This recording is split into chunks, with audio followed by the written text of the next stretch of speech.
I'm George Galloway, Member of Parliament and host of the comment programme on Press TV on Thursday nights. I'm answering questions at #AskGalloway, and I'll respond to the best of them every week. Citizen of Islam has asked the following question, and I quote, "You once supported the oppressed and now you support the oppressor, Assad. What changed?" Well, the answer, Mr. Citizen, is this. It's not that I support Assad, it's that I oppose his enemies, a point to which I shall return. I said from the beginning of the events in Syria more than 3 years ago that the Syrian people had every right to rise up and overthrow their government, as indeed do any people have the right to overthrow any government, especially a government that is undemocratic, unelected, and relies on a security force, a police state, to stay in power.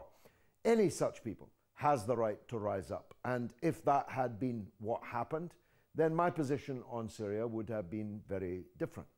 But nobody has the right to demand that I support British, American, Israeli, Saudi, and other Persian Gulf states' intervention in any Arab country. Nobody has the right to demand that I support my country bombing their country, or bombing, as it usually is, a third country. Nobody has that right.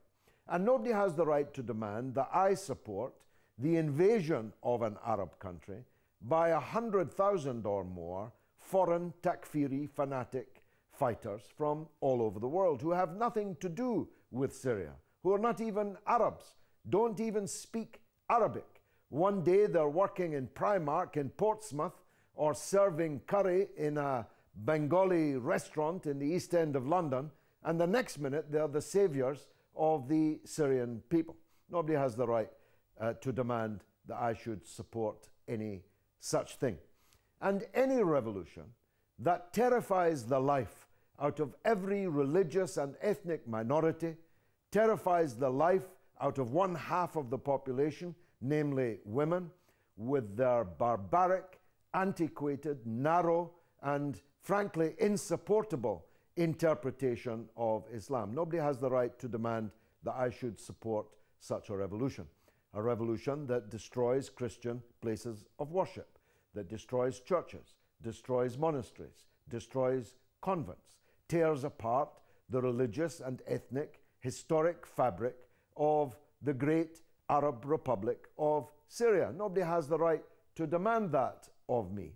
And when I see the so-called revolutionaries cutting off people's heads by the hundreds, cutting out their hearts and eating them, crucifying them, committing every unspeakable barbarity under the sun, nobody has the right to demand that I should support that.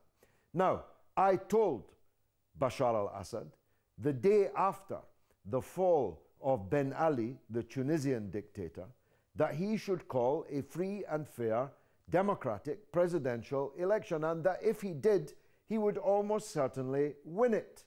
And he would thus be the only elected president of any Arab country.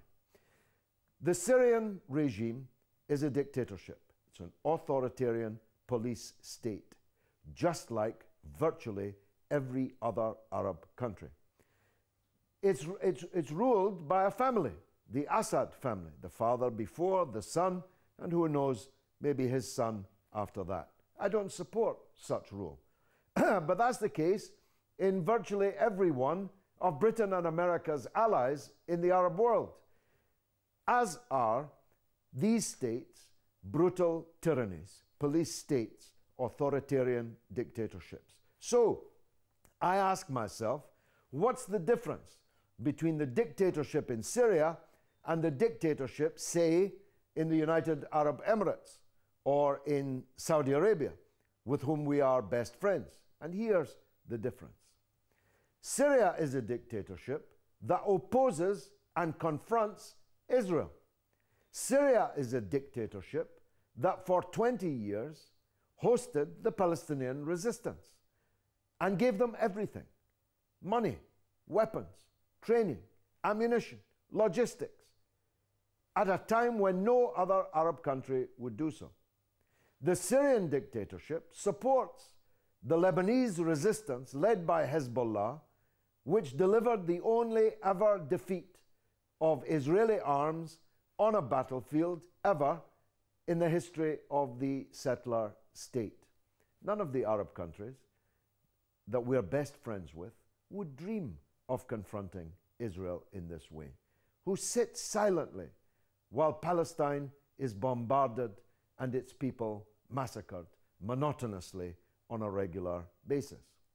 The Syrian dictatorship refuses to break its relations with the Islamic Republic of Iran, taking the view, as I do, that the Muslim countries need to stick together, not fight each other for the entertainment and the edification and the profit of others.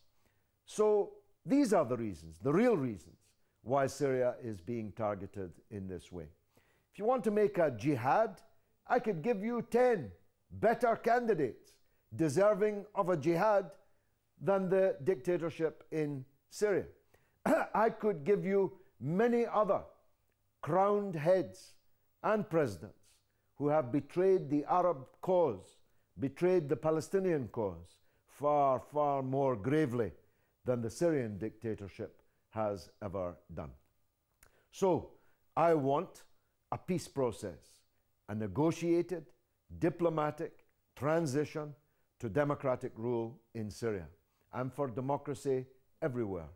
I'm for the Muslims killing each other nowhere. I'm for the Western occupiers coming back to occupy the Arab world nowhere. So that's the difference between you and me, Mr. Citizen of Islam. You're not the prerogative, you have no prerogative of virtue in this regard. You are not in first place to my second place in concern for democracy and freedom in the Arab world. But I'm consistent. I'm consistently against colonialism. I'm consistently against Zionism. And it's colonialism and Zionism that are targeting the Syrian regime. That's why I'm afraid I can't be with you. You can ask me a question, #AskGalloway.